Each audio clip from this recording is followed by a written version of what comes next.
Line for Wednesday, March 10th, 2021. My name is Drew Clark. I'm editor and publisher of Broadband Breakfast, and happy to welcome you here today for another episode of Broadband Breakfast Live Online. We're very happy to have all of you, whether you're participating via Zoom or whether you're participating on one of our streaming services on Facebook or YouTube, LinkedIn, or can't remember the other one, YouTube, Facebook, Twitter. And again, we're grateful that all of you are here, whether you're on the Zoom call or on one of the other channels. Today's topic will be about the emergency broadband benefit. Before I introduce our great panelists who will be speaking about this topic, I want to just say another word or two about Broadband Breakfast and about what we do and how we do it. Our motto is better broadband, better lives.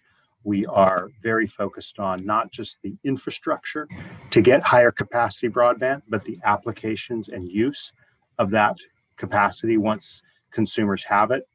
And so we've been focused on what Congress and the FCC have been preparing, cooking up. The emergency broadband benefit was part of an appropriations bill that passed almost the last days of the year. It was a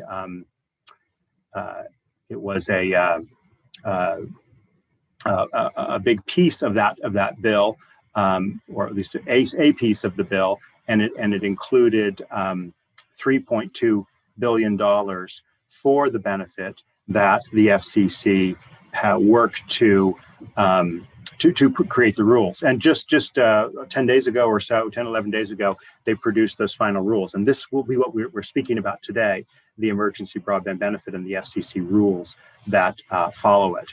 I also want to just caution that there's another package of funds called the Emergency Connectivity Fund that is being considered and debated as we speak by the House of Representatives.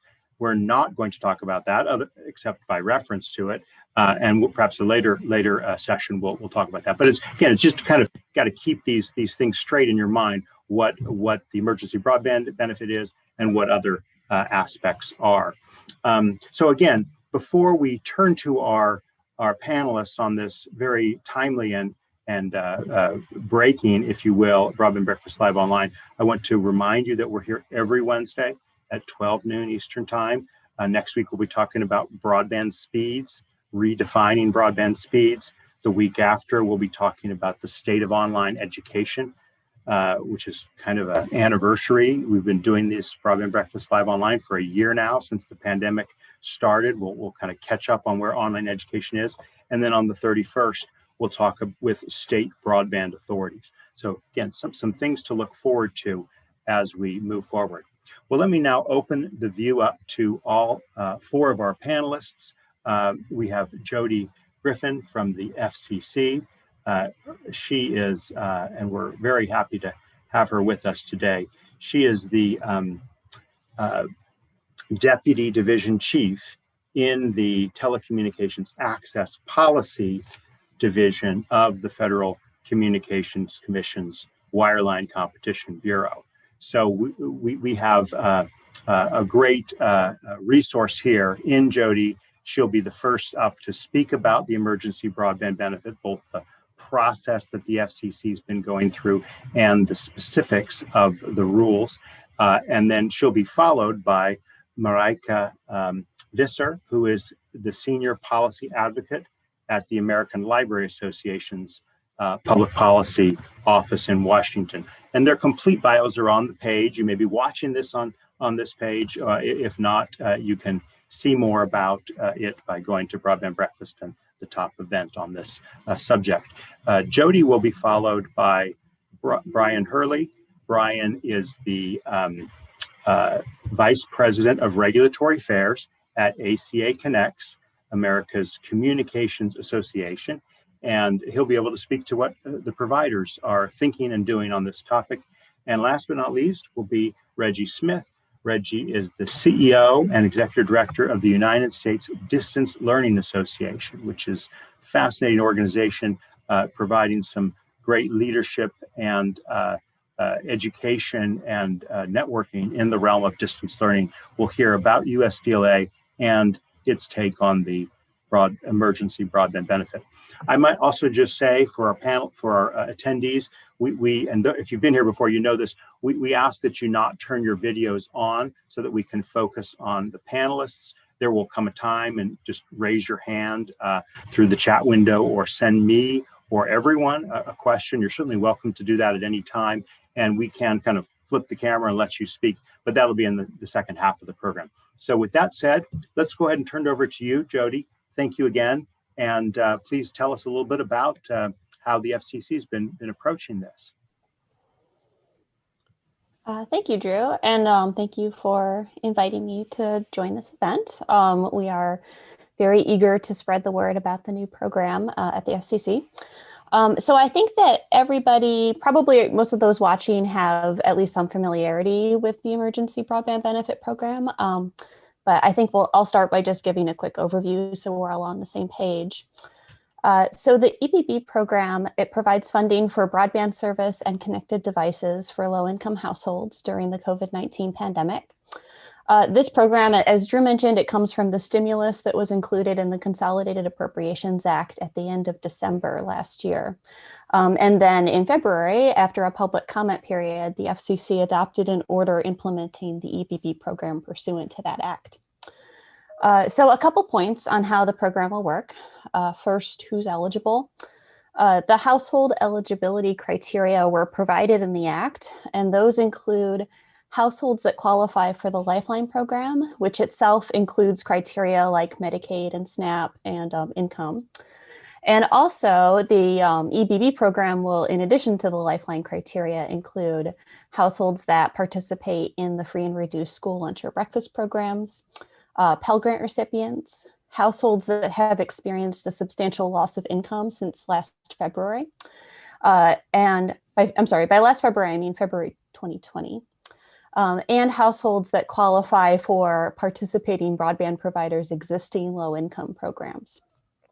With the exception of that last provider-specific criteria, the Lifeline National Verifier, which is run by the Universal Service Administrative Company for the FCC, will be made available to make eligibility determinations for the new EBB program qualifications as well as the existing Lifeline qualifications. For the benefit itself, eligible households will receive a monthly discount off of the standard rate for broadband service and associated equipment, up to $50 per month or up to $75 per month for households that are on tribal lands. Providers can also receive a one-time reimbursement of up to $100 for a laptop, desktop, or tablet if the household is also charged between $10 and $50 for the device. And those discounts all come out of the Emergency Broadband Connectivity Fund of $3.2 billion. So that is a fund that already exists. It sounds like there's a new connectivity fund that might be coming down the ramp. I don't know as much about that, but this is an appropriation that's already been made. And then, so next, for some information about the providers that will be in the program, those providers can include what we call eligible telecommunications carriers, which is a term that comes from the world of the Universal Service Fund at the FCC. Or it can also include non-ETCs like many cable providers, WISPs, non-traditional broadband providers like community-owned networks, electric cooperatives, municipal governments. All of these are eligible to participate in the program. If a provider, however, is not already an ETC, it does need to seek approval from the Wireline Bureau via either the automatic or expedited approval process. And which one you follow depends on whether the provider has an existing COVID-19 or low-income program that was in place as of April 2020. The FCC opened its portal to accept both types of applications on Monday, March 8th. So that's open now. Providers can apply now. And providers that file a qualifying application by March 22nd will receive the FCC response to that application before the program starts. So that will allow participating providers, whether ETCs or non-ETCs, to file their election notice with USAC and get set up to participate in the program in the USAC systems. USAC, by the way, will be running eligibility determinations through the National Verifier, and we'll also be using their NLAD, which is the Lifeline Duplicates database, and their reimbursement processes for this new program. Those processes already exist for Lifeline, so we're kind of importing a lot of the processes that we use for Lifeline over to the EBB program. And then finally, the FCC's order sets out an expectation that the program will launch less than 60 days after the order's adoption, which was on February 25th. And the FCC will make a future announcement that specifies the exact launch date. To help promote the program, the order encourages participating providers to market the EBB services within their communities. And it also directs USAC, the FCC's Consumer and Governmental Affairs Bureau, and the Office of Native Affairs and Policy to engage in customer outreach, and encourages other federal agencies, governments, and community service organizations to assist with promoting the program. And I'll just end with a plug for the FCC's website on this point, which is fcc.gov/broadband-benefit. And on that webpage, if you are an organization that's interested in helping to promote the program, you can fill out a form there and sign up, and you'll get more information as materials become available. Thank you very much. That was a wonderful summary, and we'll be coming back for many more questions here, including myself. But just so that we have in our minds, how long is it expected that the emergency broadband benefit will last? We understand, I think it's not a new permanent addition of funds to supplement existing Universal Service Fund or Lifeline programs, but how long is it in sights that this $3.2 billion would last, Jody?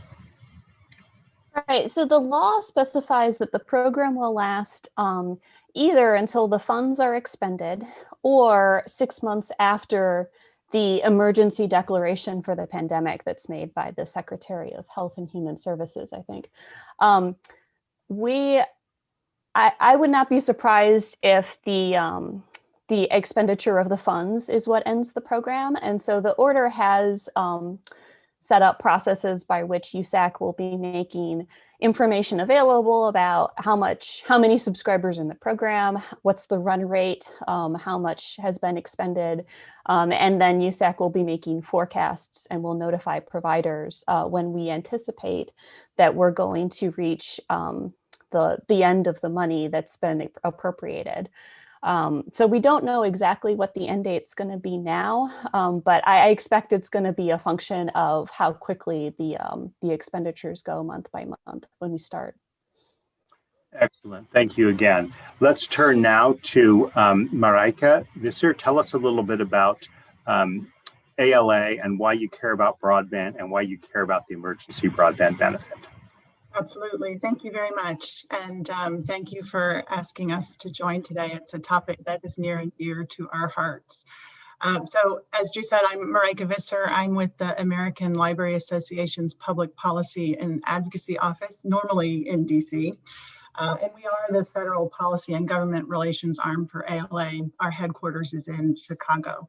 We're a membership organization, and we are the oldest and largest library organization worldwide. So just to give you a little bit of context of our reach, there are about 117,000 libraries across the country. Those cover school, college, academic libraries, prison, military libraries, tribal libraries.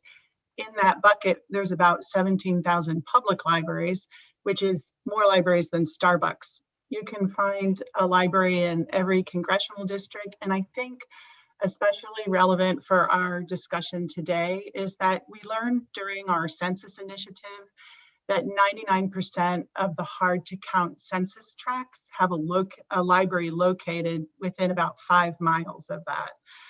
So we anticipate that some of the people eligible for the EBB program may overlap with those hard to count tracts.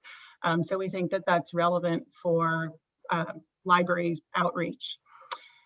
So I think if you understand kind of one overarching theme about libraries and ALA, I hope that it's our orientation, including our policy work, is through the digital equity lens. And broadband access for all is fundamental to ALA and to our library's missions. So every day libraries have been witnessing the repercussions of the digital divides that we're talking about today, and they've been playing a growing role in advocating for universal service. So actually in January of this year, ALA formally recognized broadband as a human right, and the resolution that our members wrote and passed affirms that universal access to affordable, high-capacity broadband is as essential as electricity and a basic right for all. And it calls on us for consistent advocacy for policies through which libraries can affect positive change towards such universal access. So very briefly, Drew mentioned or had asked me to just touch on E-rate because I think most people think about libraries in the context of E-rate. So why are we interested in the EBB program? And so E-rate is really the underpinning for library services, and it's helped libraries sustain and upgrade their broadband investments over the years. And right now, we think that the pandemic has emphasized the need to look at E-rate more expansively. I won't go into that now. That's what Drew was hinting at for a future conversation. But right now, I think no one can argue that the way we think about learning and working has fundamentally changed. I mean, even though there were maybe indications of things were moving in a non-place-based system before COVID, that's certainly the way they are now. And that's where, in our opinion, E-rate and EBB kind of overlap. So to keep people connected, even when libraries were closed to the public, they kept their Wi-Fi on, reconfigured their networks to push that Wi-Fi capacity further out beyond the building. And we've appreciated the FCC's clarifying that this is allowable under the E-rate program. We are holding our breath that E-rate will be made eligible to support more off-campus learning, both for libraries and for schools. And this is something that libraries have been negotiating on their own. But if a special program should come to pass, we know that libraries will be stepping up and doing more of that. For the EBB program, like I said, we see E-rate and EBB working in tandem. So with robust capacity, libraries can provide services at the library, through the library.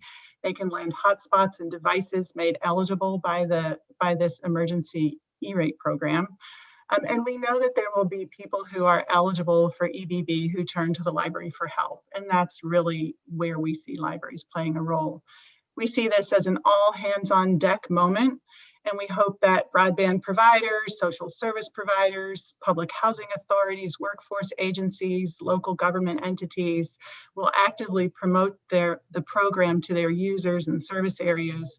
And that we hope that you'll plan to connect with your local library, because we will be the ones that can also help provide information and resources and even direct enrollment and distribution assistance in some cases. So from aiding with online health insurance enrollment to promoting participation in the 2020 census and creating expanded broadband access throughout the pandemic, library staff have been demonstrating that they are creative and capable collaborators in reaching and empowering diverse groups. We hope that we'll be able to leverage this network for EBB. So I'm happy to get into all of this more, including how libraries can help specifically with the outreach during our discussion, and I'm looking forward to any of the questions. Thank you. Wonderful. Just a quick one for you, Marika. And again, this has been touched upon.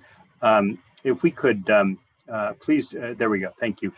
If you could just maybe confirm my simple understanding of this, that is to say, there's been a lot of ferment in all aspects of the Universal Service Fund in recent years, whether it's the high cost program, which has become the Connect America Fund, and now the Rural Digital Opportunity Fund, the Lifeline program, the E-rate program, which again, you said is something you're very interested in. But is it fair to think of this $3.2 billion that has been allocated and now we're talking about today as sort of an enhancement to the lifeline, whereas what is being talked about in Congress and maybe debated today is really more for the E-rate component. And so could you just kind of, is that a fair way to think about these? Absolutely. Yes. So should things come to pass today, there will be 7.172 billion headed to the E-rate program. And it will be, and again, this is where I think that the FCC is really going to be able to do a lot to address the digital divide issues with universal service.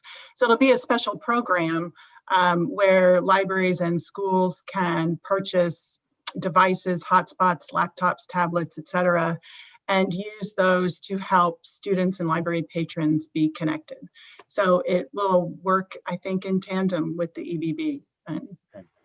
Well, again, mostly that's for another day, but it's useful, again, to get the big picture.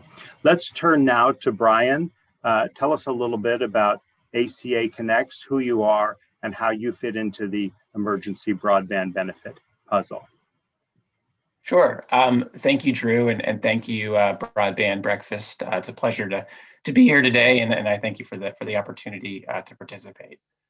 So for those who don't know us, ACA Connects, we are a trade association that represents smaller and medium-sized providers of broadband and other communication services. And our members largely operate in smaller markets and in rural communities. The size range there's a range of sizes among our members. Sort of the larger ones have hundreds of thousands of customers. But many of our members have fewer than 5,000 subscribers and fewer than 10 employees. So these are a lot of small community-based providers. And when the Emergency Broadband Benefit Fund was first announced, there was a lot of excitement among our members, and a lot of our members saw this as a great opportunity to build on the things that they've already been doing to try to help their customers and their communities get through this pandemic. Over the summer, the FCC implemented the Keep Americans Connected pledge, and we had many of our members participated in that. Through that program, they waived late fees and suspended disconnections for non-payment during that program.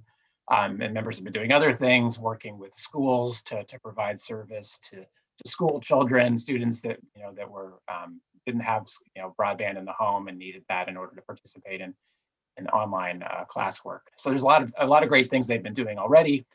Also, our members, we think, are a great fit for this program. Our members are wireline broadband providers providing high-speed services, often far in excess of the 25 megabits download, 3 megabits upload speed. As sort of the current FCC benchmark for fixed broadband capability. In many areas, they're the only provider that's providing a robust service that can support the full range of connectivity needs. With online learning and telework, telehealth, especially when you have multiple users in the home that are trying to use service simultaneously. Our members are providing services that can meet those kinds of connectivity needs. So we think they're a great fit for this program.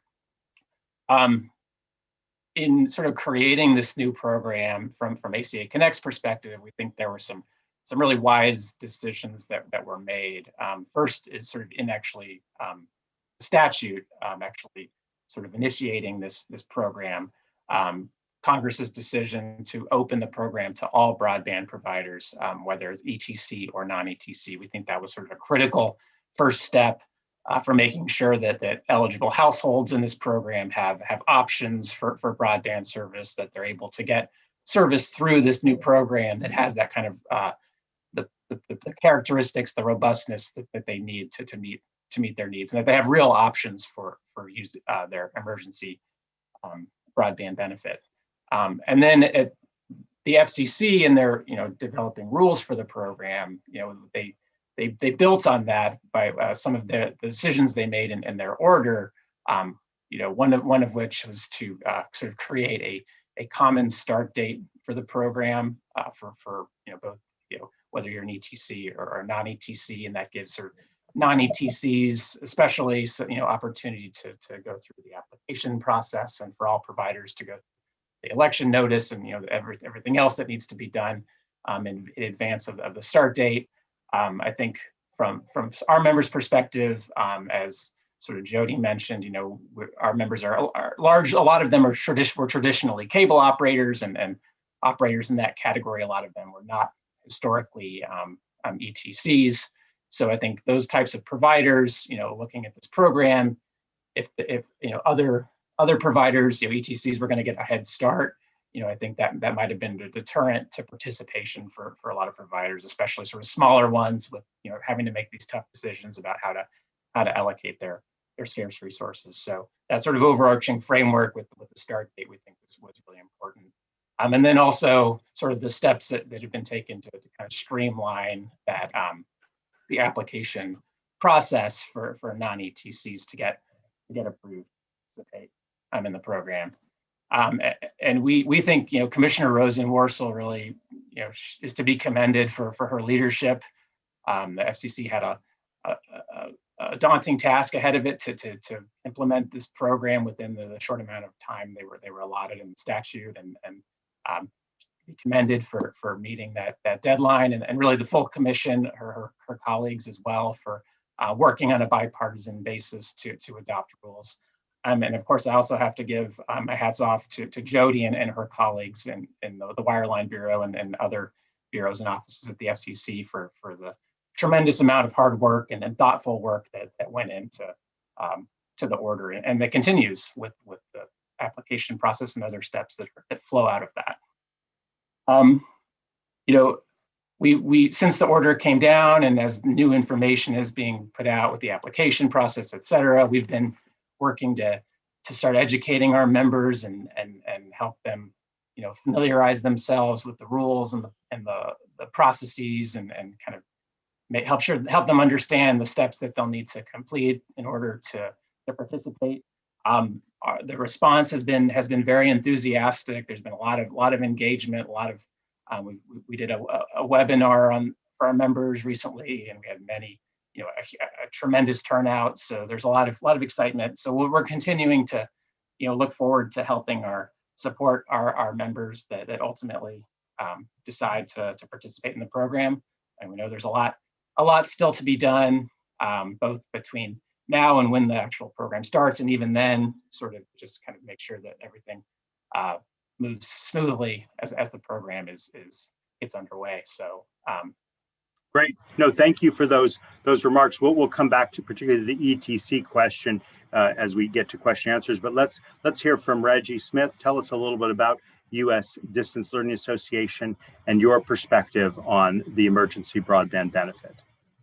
Now, first, thank you for inviting and all the panelists here. This is a great event for us. USDLA was the first nonprofit founded here in the United States to really focus on the research, development, application of distance learning. And so with our association is made up of a national body, but also we have state chapters. And so with the EBB, it's a really good thing that we could get this down in the grassroots. Our membership is diverse. It's made up of K-12 schools, higher ed, corporate, military. We have a federal chapter actually that exists within the association.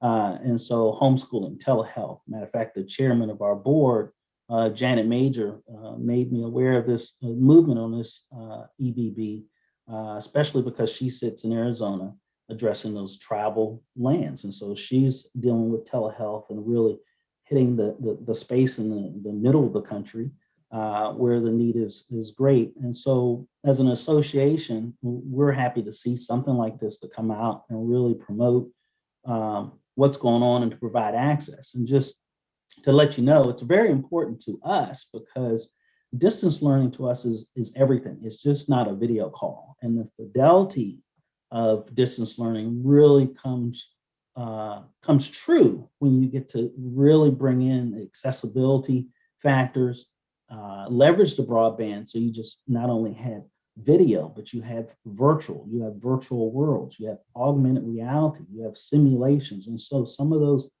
things actually do take up bandwidth and is very important for our users. And our users range from mobile and fully immersive simulations. And so as an association, we also take into account correspondence courses. So distance learning is not a new thing for us. It's been around. We jump in a time machine and look back 120 years to Abraham Lincoln and correspondence courses, all the way up to the modern stuff that we're seeing out here now, and serious games. And so a lot of those things really come across and be able to help teachers. And COVID really shined a light, and I guess maybe some cracks in where this broadband access is a big thing. And we've been chasing it for a number of years as an association to really provide open access. We've also talked to our members and heard from them. We did a forum for historically Black colleges and universities when COVID started to shut everything down. And so broadband was one of those things that was really important to those institutions to try to find out. Matter of fact, today, one of my board members, Arlene Krebs, jumped on, and she's out in California dealing with connecting seniors to technology, a program she's doing. And so we have friends across the country, and we also have partners around the world in Europe. And so we talk to our international partners as well. What are we doing right here? What do you do abroad, and how we can best market, apply, and really deliver the value and potential that broadband can bring to the entire country. And really, to me, it's also making the country more competitive on the global market space. And so we have to have access to be able to jump from a phone to a Zoom to a laptop while your kids are still also learning. And now remote work is really dead center with our corporate members, looking at how they're going to adjust their workforce and the real estate. And broadband is a big piece of that. But definitely making sure folks that cannot afford some of this connectivity really participate and take advantage of it. Well, wonderful. Thank you for those comments. Does USDLA have a particular plan or particular thoughts about how you're going to interact with the Emergency Broadband Benefit Program, or just thoughts that may make the program more impactful from your perspective, Reggie? Yeah, and we will. It's a good thing. We signed up to do outreach, of course, and as a nonprofit, part of our mission, we'll push it out to our channels, reaching 26,000 people around the globe, and the 5,000 that reside within all of our chapters in our national body. And so we're going to market this program. We'll get feedback from some of our members that are dealing with different communities, especially, as I mentioned, in Arizona, and addressing the tribal issues there and the bandwidth that's going out there. And so we look at an opportunity to really push this forward. We have open arms, so we partner with a lot of organizations, a lot of people. We talk to our other member associations. We also will provide and really engage our sponsors. We have a number of sponsors. NC Sarah is a big sponsor of the association dealing with state reciprocity and access across the country regarding higher education and online education. And so we have a number of sponsors that deal in the technical space, whether it's a Logitech or a Yamaha or a Poly. Those organizations really also have programs and identified people and organizations within their groups that they can also outreach. So it's going to be broad, and we're on board, and it's a good thing. Well, wonderful. Thank you very much for those remarks. So let's turn to this question of ETC status, eligible telecommunications carrier status. And Jody, I'll start with you on this one. So appreciate how clearly you laid out the fact that this program, the Emergency Broadband Benefit, is to both ETCs through traditional mechanisms, those being a process, of course, that carriers need to go through to offer services through the high-cost Connect America Fund, RDOF program, as well as, I understand it, the Lifeline. but this program allows people to participate even without that ETC status. Could you just elaborate a little bit more on that, and what is the process like if you don't have ETC status and you seek to provide EBB benefits? Sure. So for a carrier that does not have an ETC designation, what that looks like is that you would go to the, I can post the link in the chat, but you would go to a webpage on the FCC where there's a button to apply for approval with the FCC. And I think one of the questions on here got to the question of why is it set up this way for a carrier that's not an ETC and they have to get an additional FCC approval. And I think I have two answers to that. One is that it is required by the act that established the fund. So we're complying with the act when we set up this process. And I think it is also helpful as a way to confirm that the non-ETCs do in fact qualify. They're, for example, broadband providers, and we know what states they're going to be in before they go and get set up in USAC systems.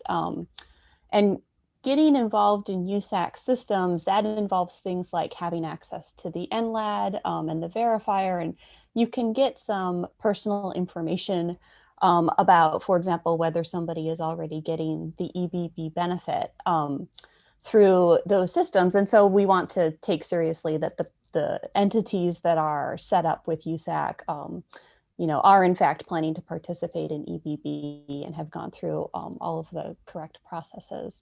But back to what it actually looks like. So there's a form that you would fill out. You attach documentation if necessary. If you have an existing low-income program, so the common example people give is like the Internet Essentials program. If you have your own low-income program, what you do is you would include information about that program in your application, and that qualifies you for automatic approval. And then you submit that, it goes to the Bureau for review. And we have started to receive applications, and indeed we've started to approve some applications. And so I think the process has not been too burdensome so far. And if we see an application and it has some missing information, let's say, the staff will follow up with the broadband provider and help make sure that they understand what needs to be in the application and also what's involved in being ready to participate in the program. And then once you've received your approval, the next step is like any ETC or non-ETC, you would then file your notice with USAC to give them the information they need to set you up to start enrolling subscribers and receiving reimbursements once the program starts. And is the National Lifeline Verifier, I can't recall if that was mentioned in your remarks or others, does that fit in or not to this process, Jody? So the Lifeline Verifier is a household eligibility determination kind of system that compiles different data sources and manual review processes. So the verifier is not directly involved in the provider application process. However, if you are a provider that has your own eligibility determination process that already exists that you want to use for the EBB program instead of the national verifier, you would need to provide information about what your process is, and that would need to be approved by the Bureau before you could, as the provider, you could start making eligibility determinations instead of using the national verifier's eligibility determinations. Let me ask Brian a question about this same point about ECF. Boy, the acronyms are taking their toll here. Quickly, yeah. Eligible telecommunications carrier, ETC status. Now, why is that problematic for your small cable players? And Jody mentioned it's the same process for a wireless internet service provider or someone else who doesn't currently have an ETC status and wants to participate in the program. Why is that a burden? Or just give us your take on the burden or lack of burden of getting ETC status versus applying for this program outside of that, Brian. No, it's a good question. I mean, so for purposes of this program, you won't actually need to apply for ETC status in order to participate. So we have, companies that are not ETCs. They just have never, just historically based on how their businesses have operated, just have never registered for that designation. But these are companies, our members, a lot of them have been providing broadband service for, 15, 20 years at this point. So these are, established providers. So there's a process laid out in the statute, as Jody explained, for the FCC to do this, to approve these non-ETC providers and sort of do that kind of due diligence to make sure that, that they have enough information about these companies to verify that they're, credible providers that can provide the benefit. But, we were, our sort of through the proceeding, we've been sort of, we're encouraging the commission to make that process, relatively streamlined, and we've, we think they made changes to what was kind of originally proposed to sort of to help get there. In terms of the burdens, I mean, part of it is that if you're not an ETC, that means that you don't have you're not providing the Lifeline benefit today, which means you won't have familiarity with the databases that go along with Lifeline, the verifier, also the NLAD, the National Lifeline Accountability Database, and the others. So there's going to be sort of a ramp up process that's going to be required for those non-ETCs to get up to speed on those databases before the program starts. And so there's this kind of sequence of things you need to do with your application approved, and then put in your election notice with USAC, and then sort of start to get integrated with these databases. We're getting a number of questions about schools, and I know that libraries are not schools, but they seem to touch into a lot of the common anchor institution concerns. One question here from Wim Hemworth that let me ask Marika first and then Jody to supplement, which is that, well, actually, perhaps we should start with Jody and then ask Marika to comment. If a school is paying for internet service for students in eligible households, can a participating ISP apply an EBB discount to the school's bill for each family's service? So there's a lot there. I recognize, Jody, it's in the chat box. I'm just reading this question that was asked. And do you have a reaction to that one, Jody, that you've thought about? Sure. So we have thought about these arrangements that schools have, and I think how it works and how it applies to EBB will depend on the specifics of that arrangement. And so where we start is the language in the statute that says that the EBB discount has to be discounted off of the rate that would be actually charged to the eligible household. And so we come from kind of the first understanding that the discount has to be off of a charge that would have otherwise gone to the household. So where that leaves us with schools, I think, is that in some situations, we understand that the schools have maybe negotiated kind of a bulk arrangement or a particular price, made that available to their households. And in some cases, they then pay that price for the household, or they have been up until now.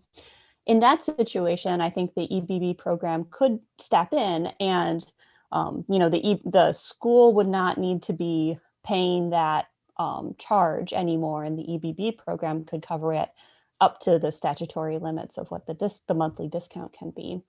I think that where we run into challenges would be if the school itself has an arrangement with the broadband provider and the household is not involved in that arrangement at all. So the household would not otherwise have an actual charge for us to discount.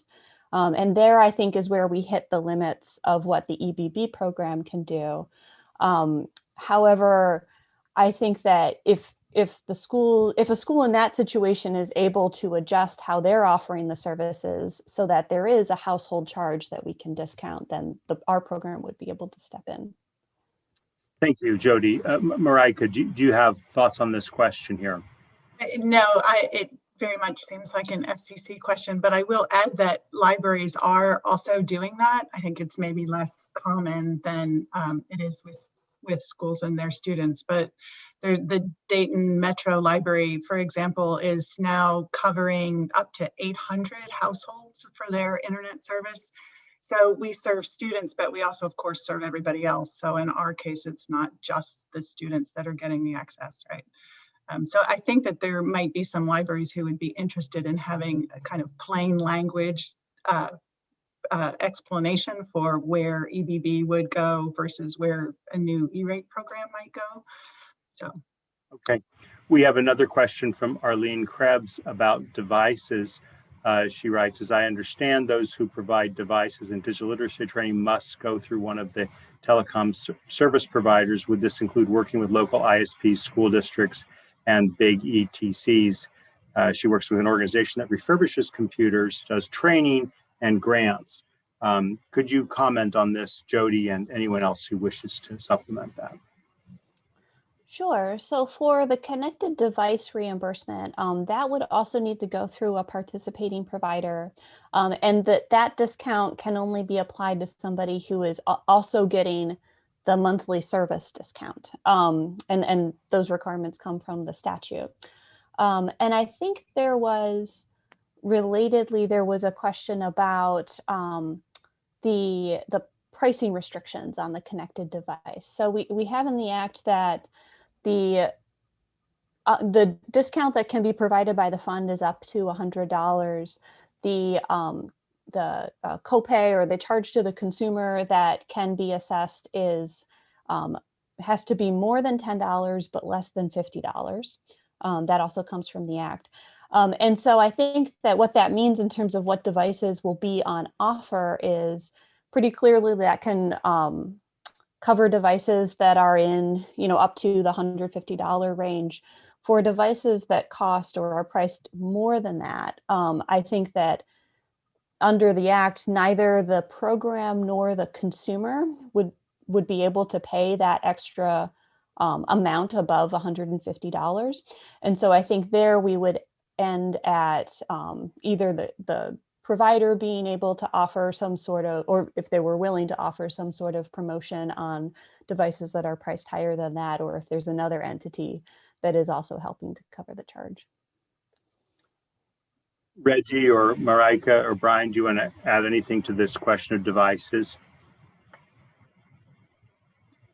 One thing that we've talked about around devices is that it's really important to make sure that they can that they have enough capacity to allow the user to do all of the online things that they need to be able to do. So do video call, upload, download. So we're not so much focused on the price, but just on the technical aspects of the devices to make sure that people can carry out the programs and services that they need to be able to do.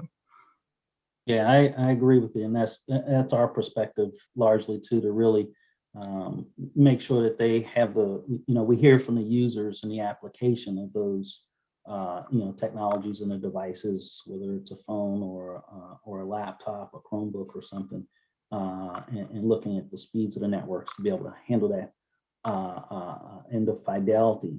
And I forgot to mention earlier, I did post in the discussion.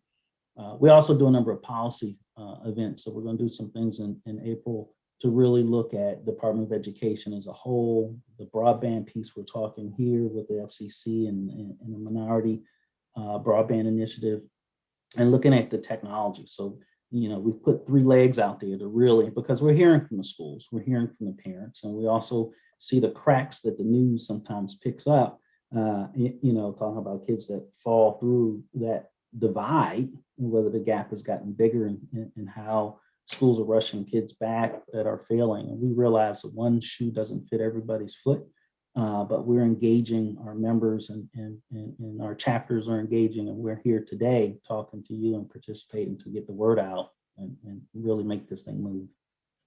Let's get a couple of quick rapid questions in here. Jody, why was there the March 22nd deadline? I assume maybe the questioner is thinking that's too quickly, but could you address whether it's too quick or too slow?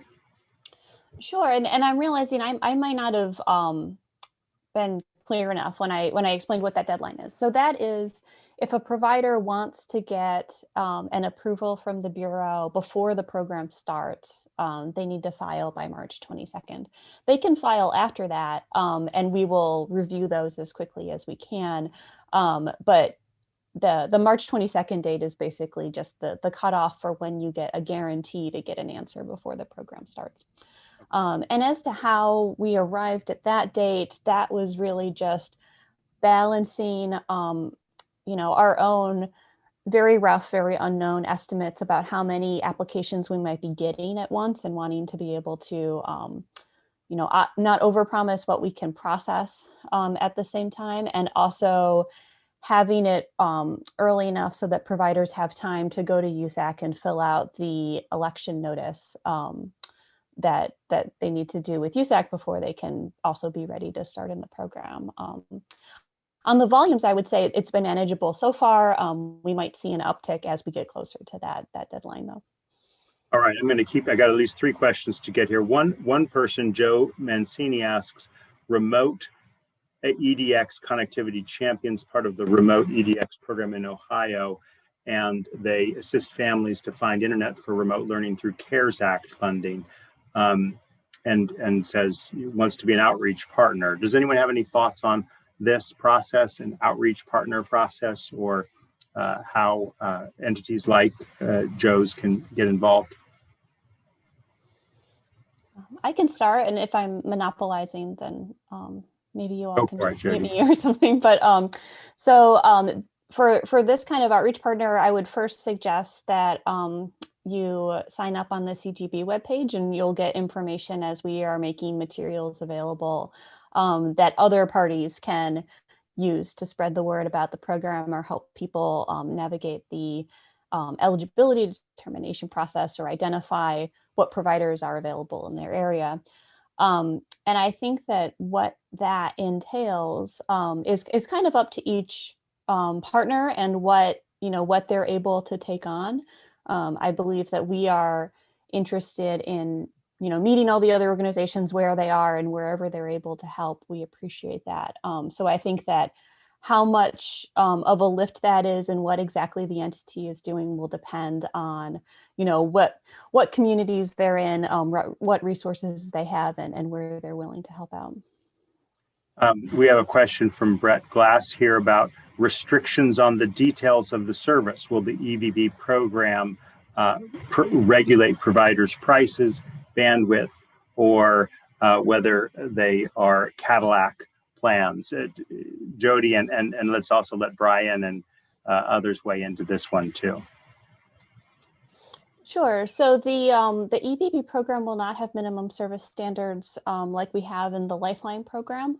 However, the main restriction, I think, would be that under the Act, the service and the standard rate in particular that's charged has to be a rate that was on offer as of December 1, 2020.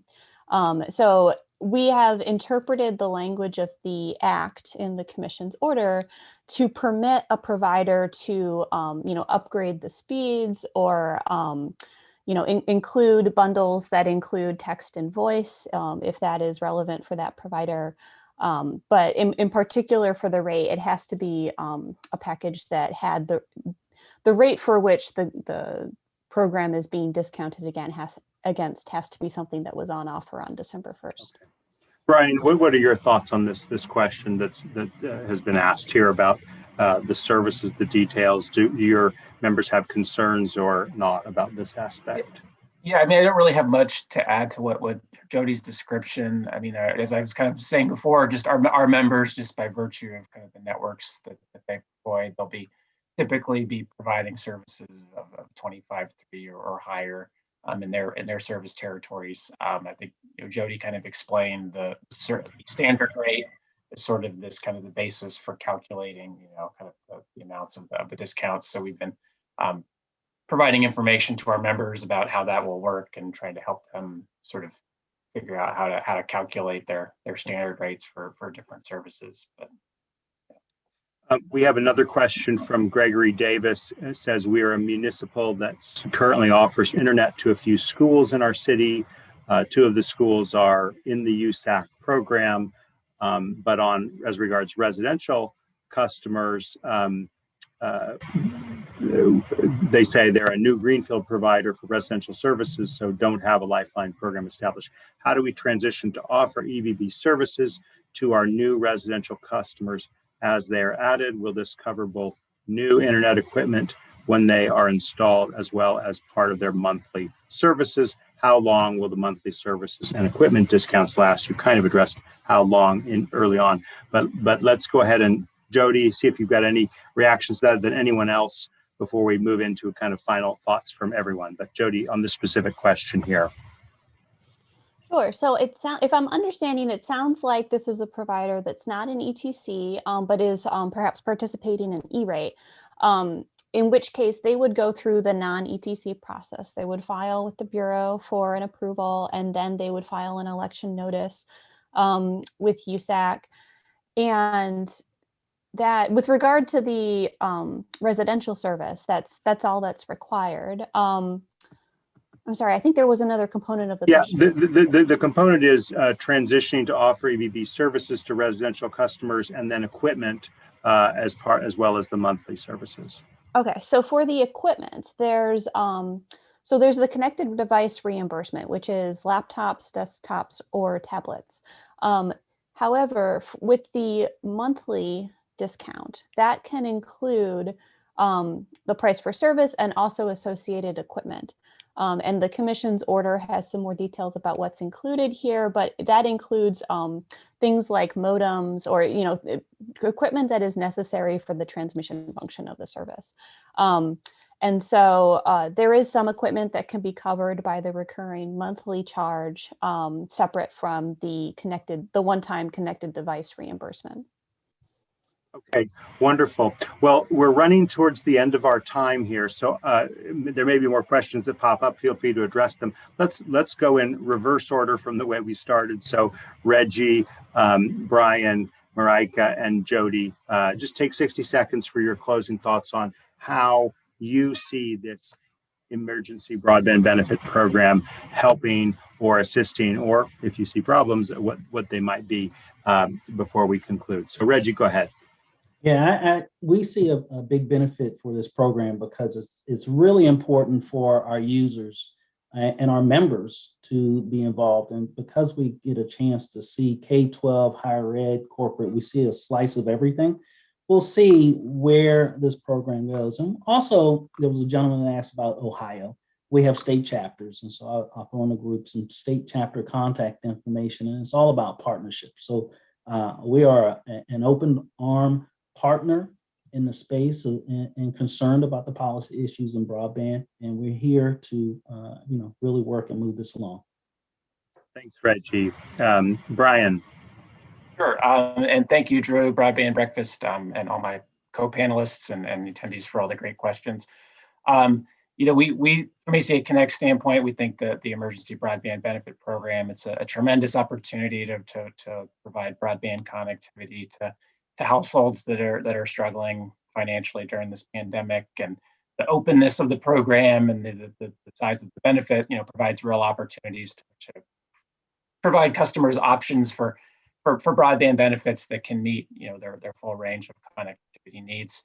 And we're off to a good start with the order, and with the application process is underway, and USAC is starting to do webinars and things to help on that side. So we're looking forward to getting the program up and running and helping our members be part of the solution. Wonderful, thank you very much, Marika. Thank you, and I'll actually tag team a little bit on what Brian was saying, is that our libraries would really love to see this program be successful. We think it can make a huge impact on some of the families and individuals who've been impacted by lack of internet access, particularly during COVID. And so look to your libraries. Libraries need the resources that we were talking about a little bit earlier, but also are prepared to partner with community organizations to help people understand whether they're eligible, help them enroll, get them connected with their providers. So we're eager to play that role. Great. Jody, we'll give you the last word. Thank you so much for being with us. So tell us some thoughts that people should take home with them about the emergency broadband benefit. I would just say, first, again, thank you for having this event, and thank you for everybody who's joining in to learn about the program. We are obviously very eager to make this a success, and it's been really an agency-wide effort. And I would say that with regard to the providers or organizations that are interested in getting the word out, I think that this is a great opportunity for us to learn what's working for organizations and where the FCC can help, support those efforts and can help really the trusted institutions that people go to navigate these systems. And so I think that that's going to be a big focus for us going forward. Well, wonderful. Before I thank our guests for being with us today, I want to ask you, if you found this valuable, please share with a friend or coworker or colleague who you think would be interested in other Broadband Breakfast live online events or the reporting that we do every day at broadbandbreakfast.com. Our upcoming events next week, we'll be talking about broadband speeds and whether the definition needs to be updated. The week after, we'll be talking about the state of online education. And the following week, we'll be talking about state broadband authorities. And you can find all of these on our website, broadbandbreakfast.com/BBLO for Broadband Breakfast Live Online. Again, want to thank all of our panelists for being with us on behalf of Jody Griffin of the FCC, Marika Visser at the American Library Association, Brian Hurley of America's Communications Association, ACA Connects, and Dr. Reggie Smith of U.S. Distance Learning Association. I'm Drew Clark, editor and publisher of Broadband Breakfast. Thank you for being with us, and see you next Wednesday at 12.